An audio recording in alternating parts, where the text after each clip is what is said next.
Hey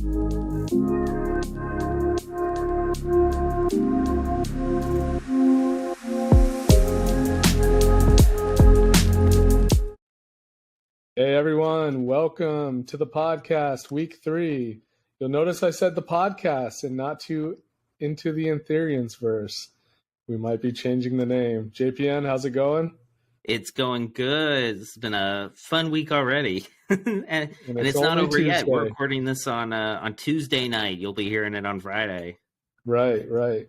Tuesday night, and we'll see how our predictions for the week go. Got a couple of events coming up this week, and it'll be interesting. Recording on Tuesday, releasing on Friday. We'll see how the predictions go.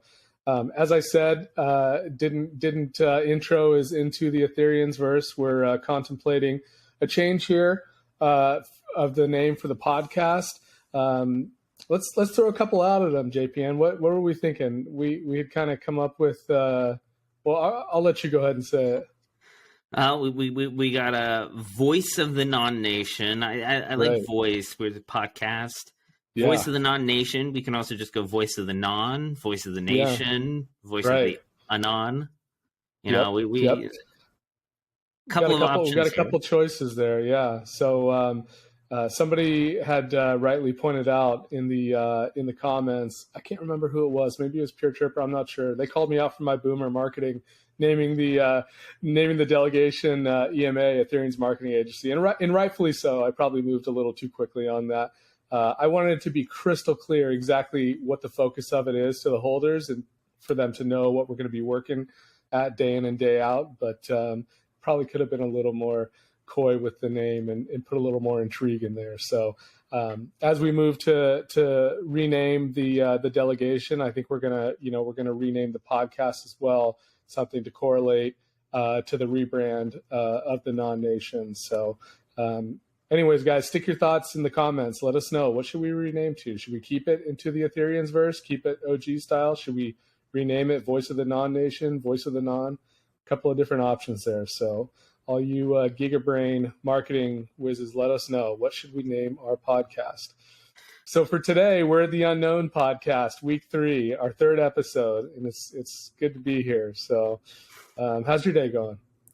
Oh, it's good. It's been there's a lot happening tomorrow in the news. We got we got Shapella, the Ethereum upgrade going to drop, Shanghai, and Shapella. So both Shanghai and Capella are on the exact same day, and obviously that's why they've named it. Okay. Yeah, it's 2 Ethereum upgrades, same day. I guess we're going fast and maybe breaking. What happened to just one upgrade at a time? I don't want to. We don't want to move too fast. I know they're different. Package. It's Capella and then Shanghai. Shanghai's sort of stealing all the thunder. I don't even know what Capella is. Yeah, but they sort of rolled them together, and it's Shapella.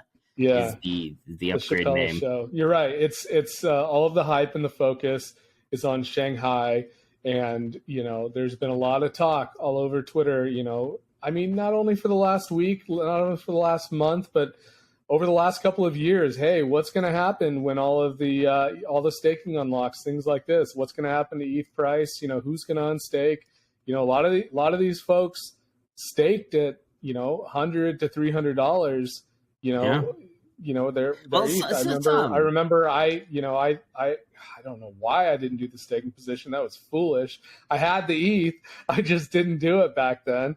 But we had a lot more people be staking when it was 3-4K. Yeah, just a year and a half ago. So it's like, right. It's kind of hard to tell if people are underwater, if they're looking to get out, if they're looking to get in more. It's right. There's a lot of speculations. So I guess we'll talk about it a little bit more. The Shanghai hard fork, the Shapella upgrade, it enables staking withdraws from proof of stake Ethereum. So we finally defeat the Bitcoiner FUD now that, when can you unstake? Is your money free to take? Is lost forever? Yeah.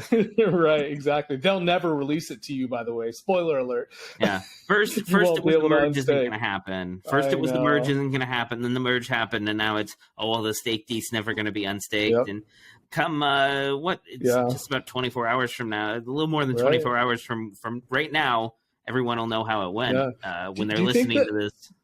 Do you think the Bitcoin maxis ever get tired of taking the L's? Do you think that's... I didn't want to start the podcast with violence, but do you think they ever get tired of taking the L's? I mean, it's a masochistic position to be in, to keep putting on Ethereum and keep being proved wrong and just moving on to the next. I mean, I know. And then we get one admittedly big bank failure, right? And all of a sudden, we said it, fiat's failing. Like, yeah, okay, we got it. But at the same time, like, hey, programmable money, huh?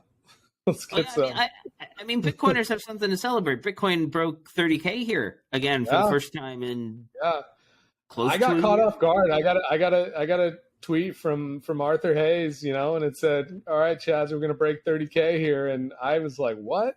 And so I went, and all of a sudden, I think that tweet was 2 hours old at the time, and we were at 30,300. And ETH was at 1910, and I was like, "All right, let's do it." That's awesome. We're still, let me pull up CoinGecko, make sure. Yeah, we're still above 30K Bitcoin right now. Yeah. Ethereum's hovering just below 1900. Right. So whoever, I guess I was going to say, throw your comments in there. What do you think is going to happen by Friday? But we'll be releasing on Friday. So, if CPI so it's interesting because I saw two different takes on this, right? Half the crowd was, well, there's not that many stops. It's like a clear runway to 40K. There's not that many sell walls. Yeah. And so that was pretty interesting. 32.5 was the number. 32.5? Okay. And then I saw, wow, like this is the biggest like bull trap I've ever seen. Like we'll see you at 23K, like guaranteed 23K within 2 weeks, blah, blah, blah. Wow. The Nostradamus people, you know what I mean? It happens every week. So are we at an inflection point here? Is 30K an inflection point? We're either going way up or way down. The numbers I saw were 27K is the lower bound, and then 32.5 is the upper bound. And I mean, it sounds, sorry, go ahead. One of those. It sounds crazy to say, but I think it really depends on whether we see some more banking trouble in the macro economy, right? And in the real world economy, and it's been quiet here for a couple of weeks. It's been quiet. Jamie Dimon has said we're at the end of this, banking collapse. Barry Sterlichter, I think he is. He's the big CRE guy, commercial real estate guy, and he's on the opposite side of that. And he said we're just getting started, so it'll be interesting to see what's going to happen. But it's interesting the kind of the dichotomy of how crypto used to be kind of primarily driven off of certain events, and now it's just on the global stage. And you know what I mean? I mean, these really big things that are happening in the world have such a dramatic effect on the narratives and whether people, rush to crypto with safety and things like that. So it's interesting to see the position that crypto plays over time. Yeah, And are we at the start of a new bull market here with Bitcoin leading the way? I mean, that's how everyone says it go. Bitcoin, and then it goes to Ethereum, and then you go to big alts, and then you go to the micro caps. Right. Are we seeing the start of this? Is this Bitcoin pump, Bitcoin leading the way, the start of some sort of, whether it's short-term or long-term bull market here? Right. And by Bitcoin, I'm going to spell that N-O-N, non. I think non is going to be one of the leaders of the coming bull market. So we'll touch on that more later. But I think non is going to be a big player in the coming bull market. But yeah, we'll see, right? I think, I hope it is. I mean, it's been months and months and months of turmoil, and some would say, since November of 21, right? That we've been in a downturn since November of 21.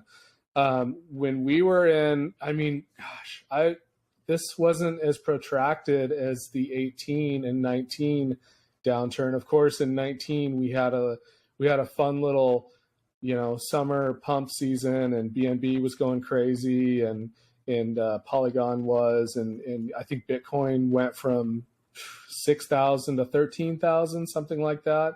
Or no, we went from 3,500, pretty goes up to, the 13,000 and then retraced pretty quickly there. But this bear market doesn't feel as protracted as the 18 one. I mean, the 18 one, that was long. That was torturous. That was a long one. But, it's been almost more severe and more blowups. And as if you look at it, on an x-axis, you would almost expect that every downturn is not going to be as severe as we're, moving into this, this kind of adoption curve for crypto and things like that, as you have more and more, involvement from bigger players and mainstream finance and things like that. So I think it's tough to say. I sure hope it's the start of a new bull market. I think we're really well positioned, whether it's a new bull market or not, because there's a lot of potential in this market for money to move from projects that aren't real projects or aren't, doing the things that they set out to solve, and to projects that are actually providing solutions and provide solutions more than like 6 projects combined could solve. So we have a lot of opportunity either way. So it's an exciting time to be a non-holder. Let's put it that way. Oh yeah. We've got lots coming up. We're going to talk some about non here. But first, there's one other thing that sort of came to a close here in the Ethereum space that we want to touch on, and that's Euler Finance. They recovered their assets. Or they did. Or like, I think the goal was like 90%. They were leaving 10% as a white hat. Right. As a bounty on it. But the funny thing I heard was because whoever hacked them converted the stable coins into Ethereum and ETH pumped over that time, they actually came out ahead on the overall transaction. The dollar amount that they received from the hacker was greater than the dollar amount hacked. That's crazy. Really? That's what I heard. Let me see. Let me see if you can see my screen here when I share. So this was the statement they released. Can you see that? Yeah, this is on the 4th of April. Cool. For immediate release, exploited funds successfully recovered, right? They go on to talk about the hack on 13th of March, 200 million in assets unlawfully extracted, right? Via an exploit for the vulnerable code. This was interesting. Yesterday, following successful negotiations, all recoverable funds were returned. And I was confused by that, JPN. I didn't know what I thought. Is that like a tricky way of saying that, like, not everything was returned? Was it just the staked ETH or the ST ETH, or what? What did it mean? I think they offered like 10% as a bounty, saying, "All right, you got us, you hacked us, you can keep 10%." So no legal. Right. 10%. No legal 10%, and we will not dropping, all that stuff. Yeah. So I think that's what that means. The other thing that it could mean is if they were holding anything in like USDC or USDT, and my guess is the attacker got blacklisted for both of those. It could be that there was some amount of assets in one or the other of those currencies that, now that it's blacklisted, can't be moved out of the wallet, so would be unrecoverable in that sense. Right. Yep. So I thought it was a little interesting to note here. So they're not accepting any more contributions or information to the $1 million reward fund, because obviously they know who hacked it, everything like that. But they went on to note, over the past 3 weeks, the patience and support of Euler users has been invaluable, right? As everyone involved navigated through an exceptionally challenging situation. Their token dropped, I think, 55 or 60%, like that. I mean, it was like 20 minutes, 30 minutes. And I think it was down from $6 to $2.50 or something like that. I mean, it was quick, right? And so it's shout out to them for, thanking their community for having some patience with the whole situation. And, color me shocked, it's another flash loan exploit. It seems like every time I read about one of these hacks, and I mean, of course, 95% of them being in DeFi, it is a flash loan exploit. Yep. And I am not, technical enough or smart enough to understand what's going on here and why flash loans are specifically vulnerable. Is it because they need to be immediately repaid and there's such large amounts, things like that? But it just always seems to come down to a flash loan. So yeah. So just to walk everyone through that just real quick, a flash loan is basically where you borrow a large amount of a coin without collateral on some sort of platform. I don't even know what supports flash loans. So basically you're able to borrow a large amount with the promise that you're paying it back within the same block. You don't hold it for more than one block, so you never actually hold that balance. You basically just get access to a very large amount of funds to use within a block to do stuff. And I've never seen anything good happen because of a flash loan. That's what I'm wondering. Like, I hear the upside, like the use cases for arbitrage users. Apparently, that's I tried to watch a ELI 5 about it and why flash loans are so useful. But it just seems crazy to me that we keep having these kind of issues in DeFi, right? Where these these people who will spend a couple of weeks finding an exploit, and then, in the case of here, 10%, what, $20 million payday for, a couple of weeks of probably intense work and negotiating and worrying, hey, I might be going to jail or something like this, or, wow. I mean, hey, that's a hell of a salary if you can get it, and I don't know, is every jurisdiction now, is code law, or is, if you use a protocol as it's not intended, there's legal consequences? It remains to be seen, right? And can Euler just call off? Right, the legal interests on this case? Can they say like, oh, well, we don't want you to pursue the person anymore because we made an agreement with them and we're going to give them a 10% white hack bounty? Does the state have something to say about, well, we don't want people, we don't want a precedent of doing this kind of exploits and things like that? Not for the state to be saying, in my opinion, but I'm just curious, because a lot of times you hear about a crime happening, and even if a person doesn't want to press charges, the state has a common cause to go ahead and press charges because it's in the interest of public safety, right? Right. But it's kind of interesting. It brings up a lot of questions here about the situation. I'm not, and I'm not quite sure on the legal framework with that. It might be that, if they've returned it, the police can at least say that there was some sort of negotiations, it got closed in that sort of manner. They might be able to sort of wave it away there. They might have some sort of disclosure with Euler that Euler's not going to tell the police who they are necessarily. I'm not quite sure on the details here. Could be the case, yeah. And I'm sure it won't ever be part of the, all that inside negotiating won't ever be revealed, things like that. Oh, that's definitely fine. Users got their money back. That's all that matters. I'm sure there's definitely some investors, some token holders who really lost out badly in the rush to get out when the news of the hack came out, things like that. But just an unfortunate, situation. And again, we keep on seeing these DeFi contracts that have vulnerabilities in them used. Where does it end, right? And makes a strong case for the N Nnation approach to platform contracts, right? And starting with a solid foundation, right, that is untamperable, right? Right. The technology is in the cloning. It's untamperable.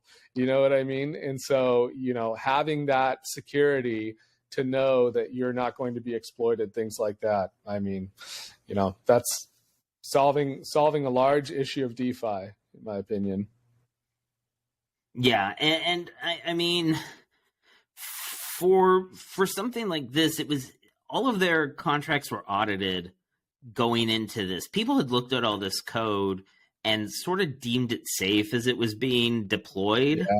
Yeah, and I think this vulnerability was out, I want to say like 8 months on chain before it ever got exploited here. And it's sort of an interesting exploit. So I just want to go into that real quick here. Sure. Yeah. the way this exploit worked is they took out a flash loan. The exploiter took out a flash loan, went into Euler, and Euler's a lending program. You can basically put up some collateral, borrow against that collateral, and get equity tokens and debt tokens. Minimal collateral, we should mention, right? Yeah. Yeah. And then you have to maintain a certain ratio between your equity tokens and your debt tokens to maintain a positive health ratio to your collateral. If that goes too low, someone else on chain can liquidate you. And when they liquidate you, they're basically able to get some portion of your funds by transferring those equity and debt tokens to themselves in a certain ratio that brings your health factor better, but yet profits them. Right. And the farther underwater a position is when it gets liquidated, the more valuable it is for the person liquidating. That way, and there's a solid idea behind that, is basically you don't want anyone to accrue a lot of bad debt. You want to be able to,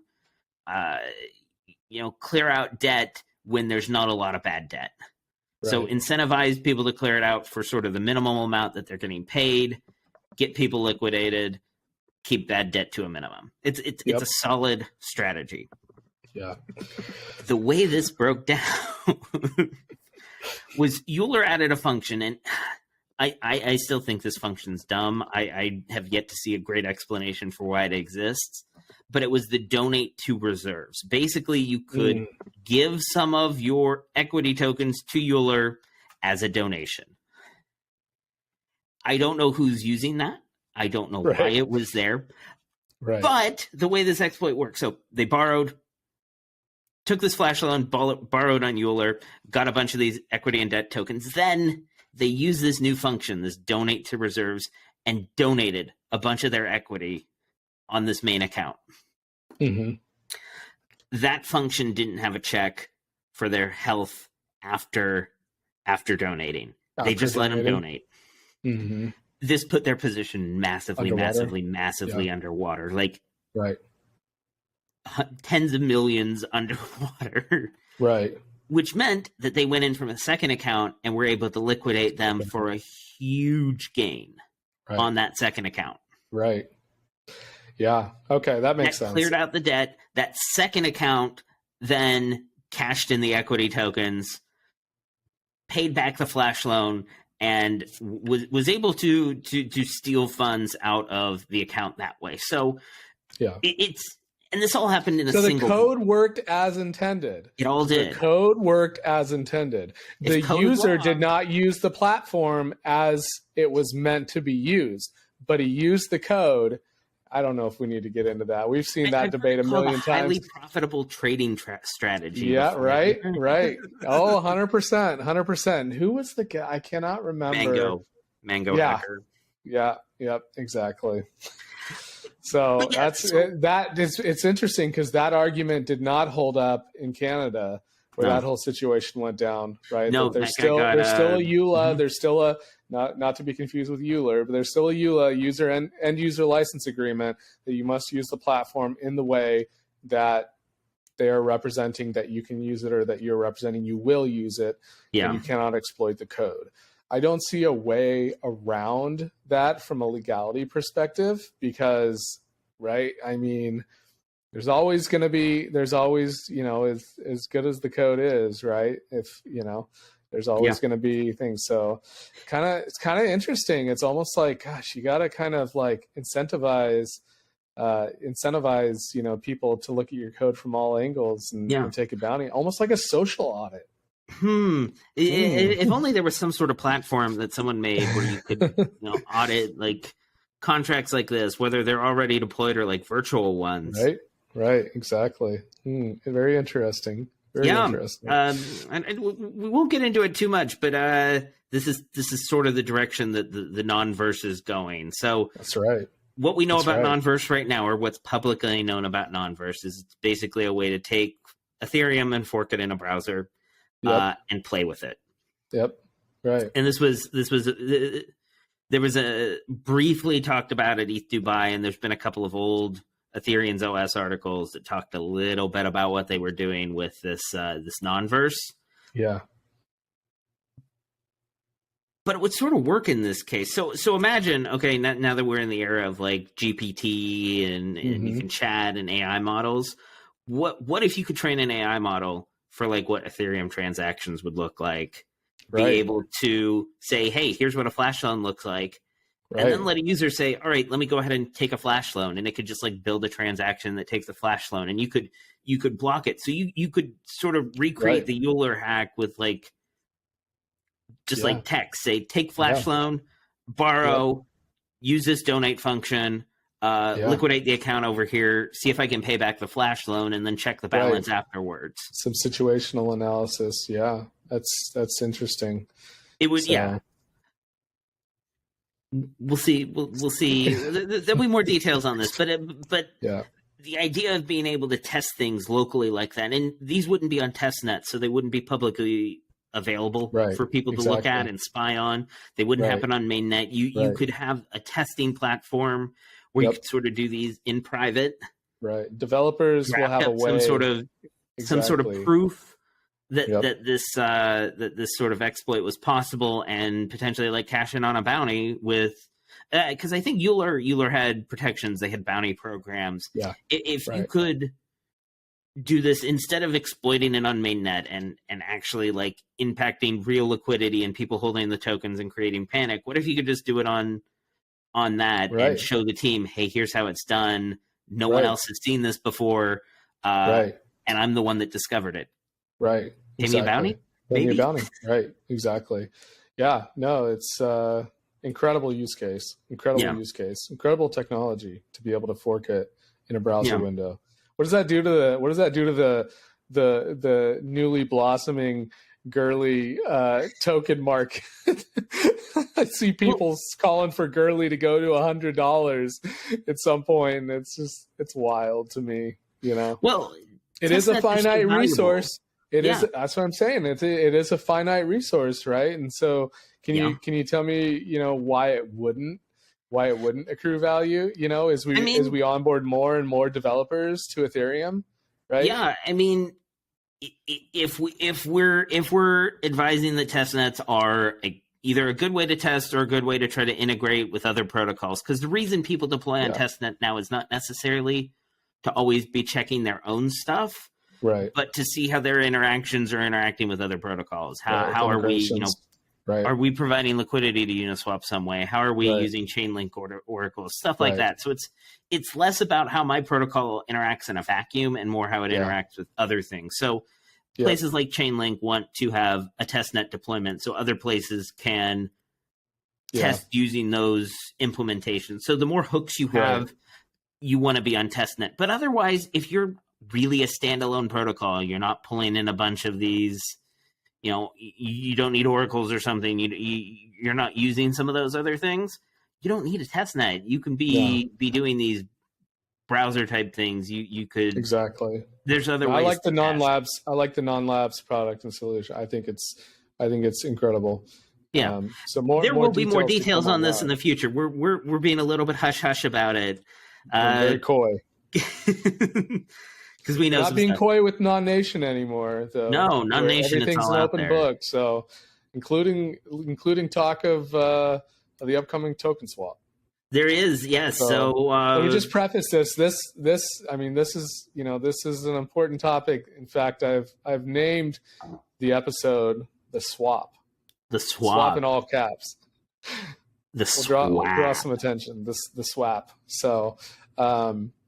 So Ali came out last night and responded to somebody in the general or the DGen chat and gave details of the upcoming token swap to items v2 or assets as it's known now. Assets, and we'll be changing the OS token to the non-token. As you know, some people had been going back and forth and kind of the holders chatting, you know, wondering whether there'll just be a metadata update or whether there'll be an actual token swap, things like that. So, what are your thoughts? I'll let you give some thoughts on that, or just some more information, even. Yeah. So hopefully by the time the podcast is out, there's an article that's already been written that talks a little bit, that mentions the token swap, gives a couple of reasons for it, but I'll lay them out here as well. Yeah. The context is good, and I appreciate that effort. Yeah. Yeah, the big reason why there's going to be a token swap instead of just a metadata change is we want to be using the new assets protocol for a couple of reasons. So we want to upgrade to the other contract, and it's really for 2 or 3 main reasons. First and most importantly is the current item standard has a non-standard implementation of the ERC 1155 contract. We tried to push decimals into that standard, and it led to things looking really weird on NFT sites. I don't know if you remember that, but it basically showed. I remembered. I have PTSD from it. I spent all last summer trying to work with the NFT sites for them to update their front end. Yeah. A very minor change for them in a world of change for us. And there was no appetite whatsoever for it. It showed 10 to the 18.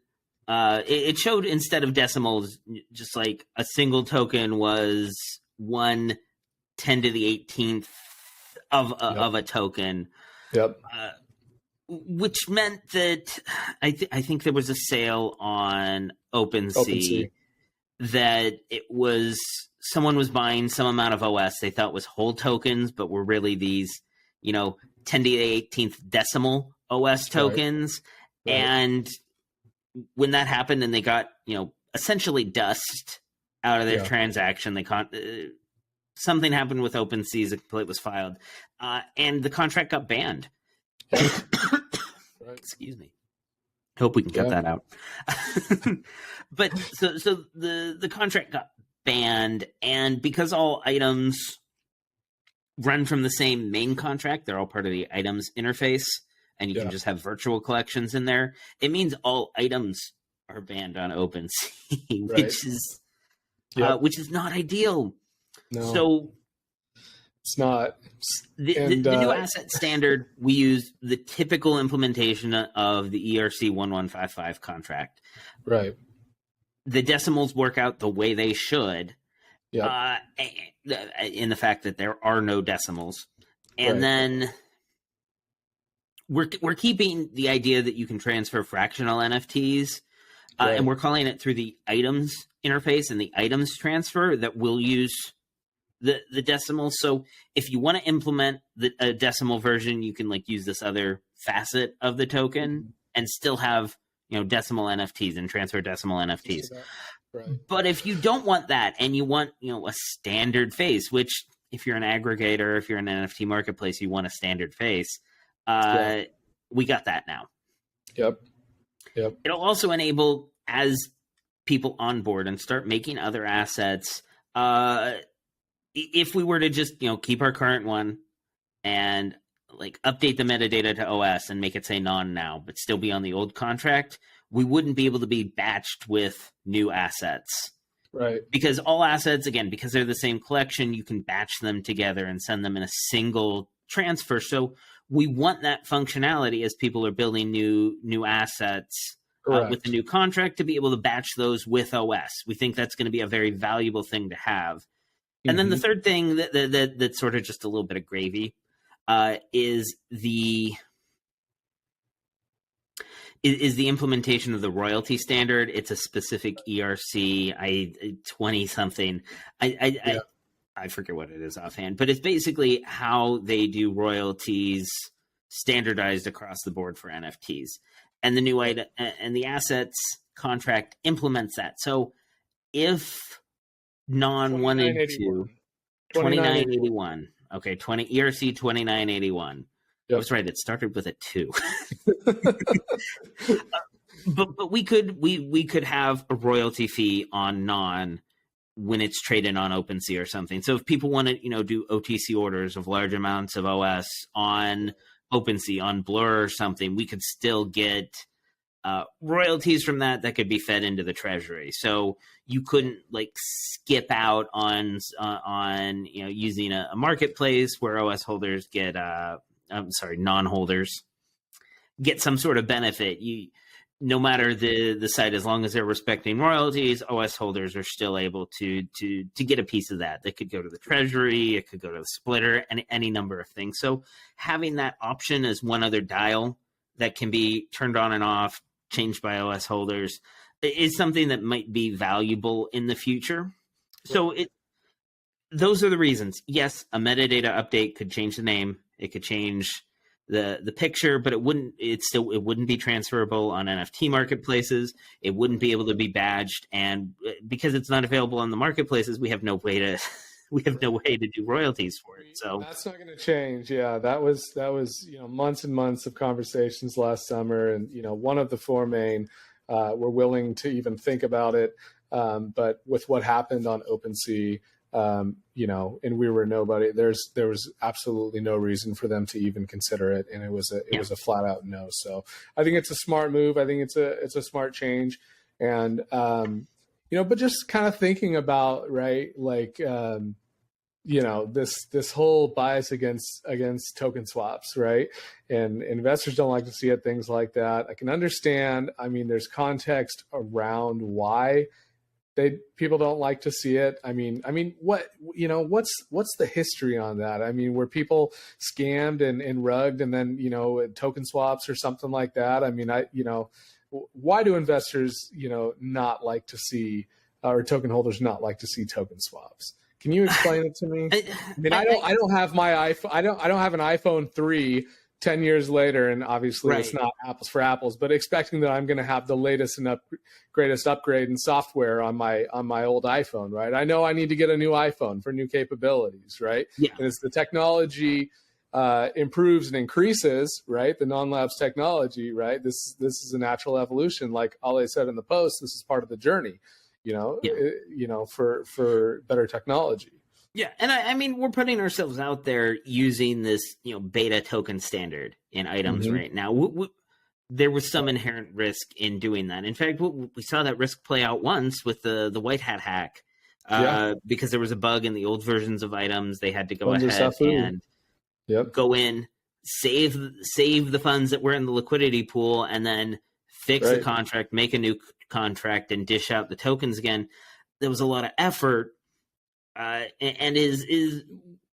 there are dangers to using this, but we also have a lot of power with the token that we have. It's a great governance token. Right. It's capable of these, of dynamic metadata. With the old OS, the one that got white hacked, the picture on it was changed to show that this token's broken. Don't do this. That's huge. You can't do that on everything. It's there's a lot of power in this approach. We've seen it a little bit, but it is very much in beta. Things are still being worked out, as you can see. But I think this next version, instead of being an evolutionary leap, we're not going iPhone 3 to 4 where everything changed. We're going iPhone 4 to 4S where we're just addressing. We're just addressing, I thought you were going to say Android. I was going to say, don't do it, man. Don't do it. No. I love my Android. Listeners, we're on the opposite side of this debate. Go ahead. Sorry. No, but it's less of a huge generational leap and more of a, we're going to address the biggest pain points that were in this last version of the token, fix them here. And this should be sort of a pretty stable version of the contract moving forward. It shouldn't really need to be changed unless there's some huge upgrade in tech available on Ethereum. Maybe someone develops a new token standard that's just like 10 times more gas efficient or something. Right. Lights the world on fire, and we need to implement it in order to stay relevant or competitive, something like this. And if that's happening, everyone's looking to token swap then. Exactly. And I get it with Ethereum's OS now non-nation, but with like the switch to Ethereum's OS, there's been a lot of token swaps in the project's history. Some have been, close to 1-to-1, or you get like a bonus if you swapped early. Some have been 1-to-1. There was the Trinity swap, which was rather confusing, and I think left a bad taste in a lot of people's mouth. But we're happy to say that this next token swap is just 1-to-1. One OS is one non-token. We're not trying to merge tokens. We're not trying to snapshot and look at Uniswap pool prices. Just don't change We're not doing any of that. We're simply looking to change from the old contract to the new contract for those couple of benefits I listed out earlier. Yep. And you're getting the most comprehensive and powerful token on the Ethereum network, in my opinion. So the non-token is going to be the token to rule them all. Sorry, that's my personal opinion. I'll just throw that in there. I mean, one token to rule them all. We'll see. That's right. That's not right. Middle Earth. We're non-Earth. We're non-Earth. Yeah, non-Earth. Exactly. We're non-Earthers. Oh man, that brought up flat earther connotations. I thought that's where you're going with it. Flat, round, non. Yeah. So we know that there has been a lot of speculation in the Discord and things like that. I'm happy that it's we're happy that it's finally being addressed, and as I mentioned, everything is going to be an open book from here on out. And the article should be released sometime this week, and we'll have some more context behind the switch. But as you outlined, those are powerful reasons to switch the contract. So and I'm excited. One last thing I just want to touch on there is you're going to keep being able to farm OS on the current OS contract up until we do the switch. At some point, we're going to do some sort of protocol upgrade that we're going to change from accepting the OS token to the non-token. The OS token will stop having a farm for it, and the non-token will be farmable. So everyone will be well aware when that occurs. We'll make sure it's blasted across all the social medias, every channel. Countdown for it's put up, in big red letters somewhere. Yeah. But you can keep farming. Stay tuned here. We'll be broadcasting live into the run up and everything like that. So of the switch, it'll be very, very well publicized. And as Ale mentioned, actually, something that was really cool that I read this morning about staked delegations tokens and having to withdraw the OS and then convert it. Ale mentioned building an interface to automatically convert staked delegation tokens, which I thought was really cool. So that's pretty awesome, I think. The simpler it is to go from the current token to the new token, the better. Agreed. And it sounds like there's going to be a lot of effort put into making that as seamless and as painless as we possibly can for people, because we want to be using the new assets. It's the shiny new thing, and we think it's gonna.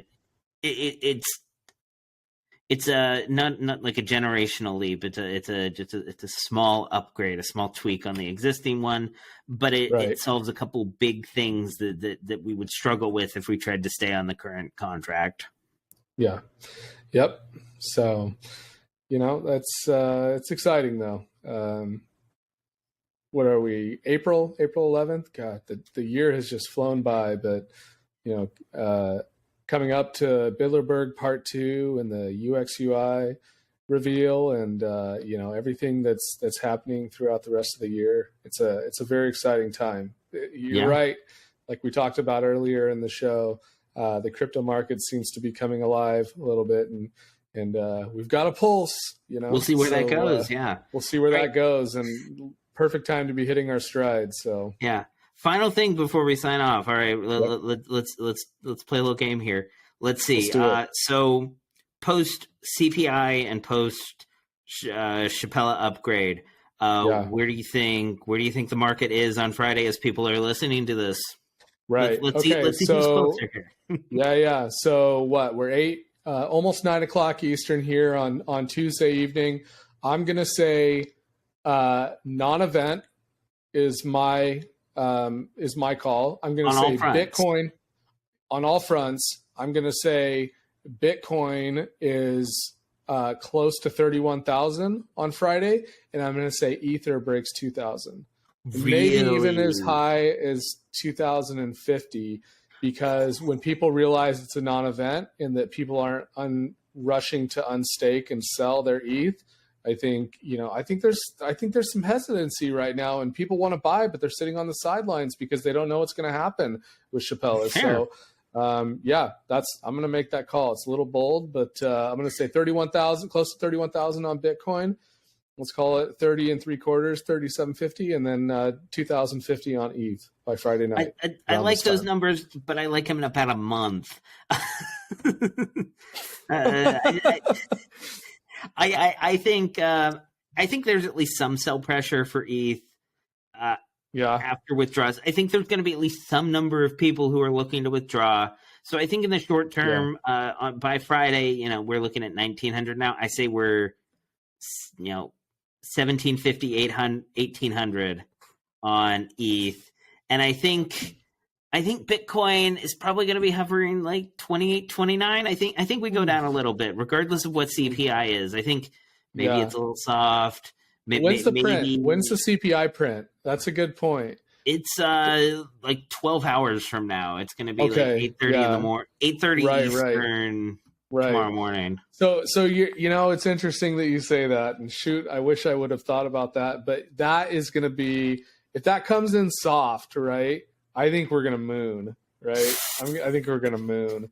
If inflation comes in soft, and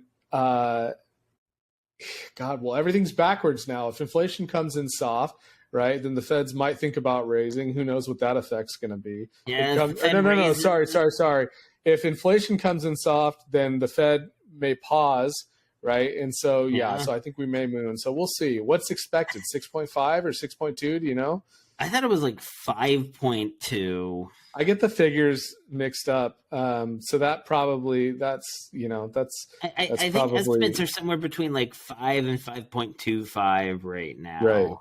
Right. Yep. Which is lower than it's been in a while. So if we are coming down that hard, maybe the Fed says, we're at the right level now. We can sort of just hold this level, and there's no more. I don't know. Yeah. The market.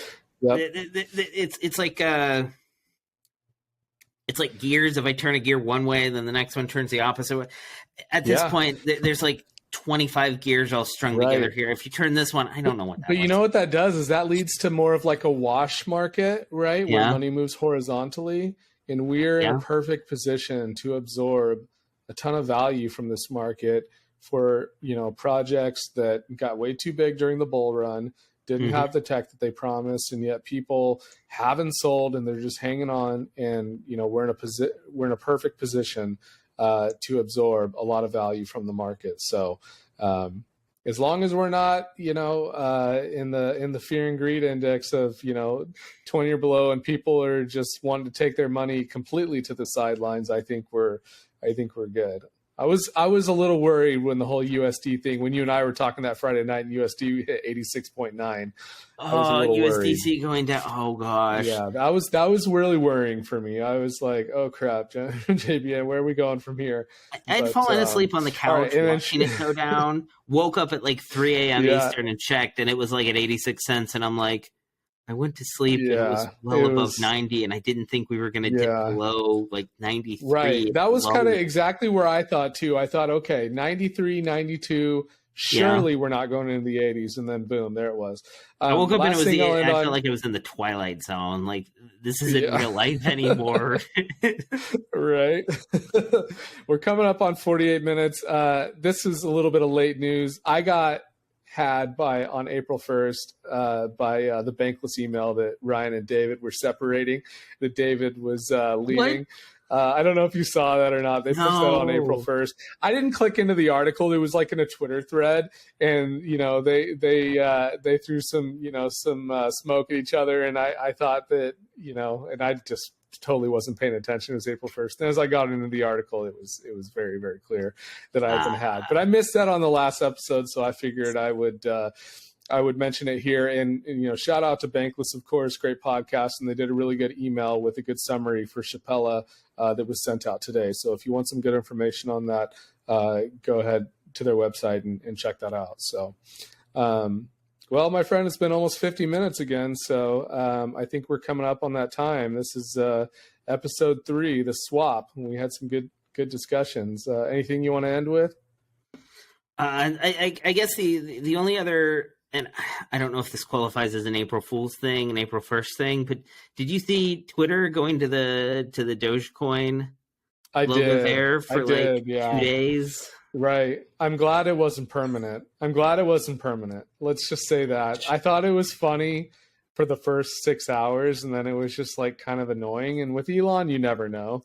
I was like, oh God, this is going to be permanent. Like, you know, it felt like an April Fool's thing that occurred like 3 days too late or something. And apparently like he had made some promise on Twitter like a year and a half ago that he like decided to like make good on. Like someone was like, why don't you just buy it and change it to the Doge logo? And he's like, all right, and did it. And so that was kind of interesting. And then today there was some news. They filed for like, they changed Twitter or put it under as a subsidiary to the They're X. now X, and they're held by X. You know, he's always X Corp. Yeah, right. Incorporated in Nevada. And, you know, he's always been about the everything app, the X app. And a lot of people have speculated that, you know, there's going to be a native currency to Twitter. Or even just supporting. And there'll be a model, you know, where creators and people who are, you know, you will be earn rewards and things like that for, you know, getting retweets and things like that and engagement. Yeah, I think I also saw that there was some speculation of them incorporating Bitcoin and Ethereum and just other crypto and sort of doing a wallet. So are we going to get the X app now? Cool. Yeah, that's interesting. You know, we'll see. Crazy days. On a side note, Elon is also Harry Balls on Twitter now. And is he? Oh, God. The W in Twitter was painted the background color at their headquarters. So they're now not going to say it. I don't want to get demonetized. The Tesla, like, you know, VC or investors, they just must be just, you know, I can't imagine what their blood pressure swings are with the stuff that Elon pulls. I think it's funny, but, you know, we'll see. So watching this from a distance is hilarious. It is great entertainment. Yeah. If you hold Twitter stock though, oh gosh, I feel Tesla stock and any of those. People are so divided on him. He's one of those, you know, very, very divisive characters. You either love him or you hate him, you know, and, you know, my general philosophy on humans are that nobody's all good and nobody's all bad. You know what I mean? So I'm a little split on him. I do think it's a little immature. Some of the, something today about, old blue check names will be going away 420. Like he just can't resist himself, you know, 420. Like he just, you know, he loves stuff like that. So so leave a comment. Is Elon Musk, aka Harry Balls, crazy or a visionary? Let us know. That's right. Yep. All right, everyone. This has been episode 3. Let's sign off. Let's go ahead and sign off as voice of the non-nation. Let's sign off as voice of the non-nation. So we're not sure if that's going to be the final name, but that's what this episode's going out under. Voice of the non-nation, episode 3, the swap. Thank you for listening to Voice of the Non-Nation. That's right. Thank you all. As always, we'll see you next week. We're here every week. Take care.